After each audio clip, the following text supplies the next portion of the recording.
Okay, today I'm just going to quickly explain about the high speed modes in the Panasonic GH6. Essentially somebody had asked me in the shooting video where the high frame rates were, so when we looked through it we could see if we go into the Q menu we could see most of the options here, so we've got all the shooting options, but what's not there that you'll find generally is the really high shooting mode. So you've got HD 300 frames a second, and you've got 4K now at 120 frames a second. So a lot of people are looking to this camera for those high frame rates and shooting modes.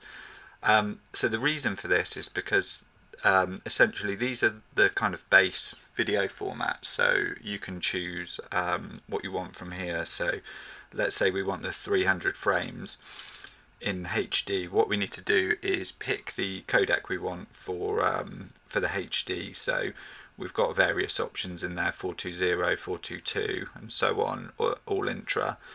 So if we go in and we just pick 420 for example, just for this, so we'll say we want HD 25p 420, and then what we need to do is actually go into the menu under the shooting menu, the top one, third one down, so the film reel looking one, and then in here you can see you've got variable frame rate, and that's set to off. So if we turn that on, you can see I've already been playing with this. So you use the wheel to slide it up and down, so you've got all the way down to, you can go the other way as well, so you can shoot at 1 frame a second. And the reason you do that is maybe for if you're sort of mimicking a photo time lapse but you're doing it through video, which can be quite effective sometimes. I've seen some really good videos where people have shot at say 2 frames a second, and you know they're moving along very slowly on a gimbal or something like that, and it does look quite good.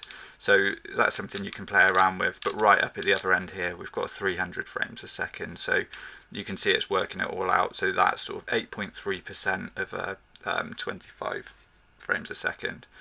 So you can switch that on, and then you can see up at the top you've got 300 frames a second. And then when you want to go back, you do have to go in and kind of switch that off again, which is quite clunky. So what you'll find with the GH6, same with most Panasonic cameras, they've got so much functionality, you need to be setting your own menu. So all I've done is in the Q menu, you can jump into there, you've got VFR there, hit set, then you can just toggle it on and off easily and just come back, and now you're back on 25 frames, back in.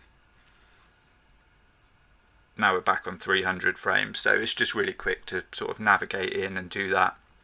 I'll make another quick video about how to customize that quick menu, but I suppose the other one quickly we could go into, so if we went through the quick menu, we can do this. Just go to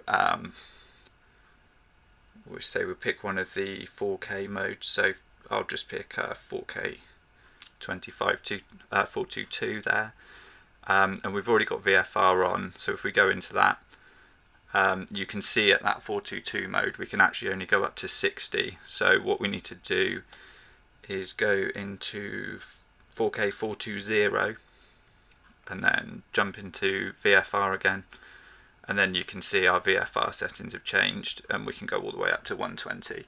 So there's just some limitations on how high you can go in certain codecs, but it's 420 you can generally get all the top frame rates. I suppose things like this may change in firmware updates with the introduction of possible SSD recording and so on, but at the moment that's essentially the way it works. So it's all just available through there. It is slightly strange that it's not an option, but you just have to remember that it tends to be anything above sort of 50 frames a second. That all sits in the VFR mode, or variable frame rate mode. So hopefully that's helped. If you've got any questions, just drop them in the comments.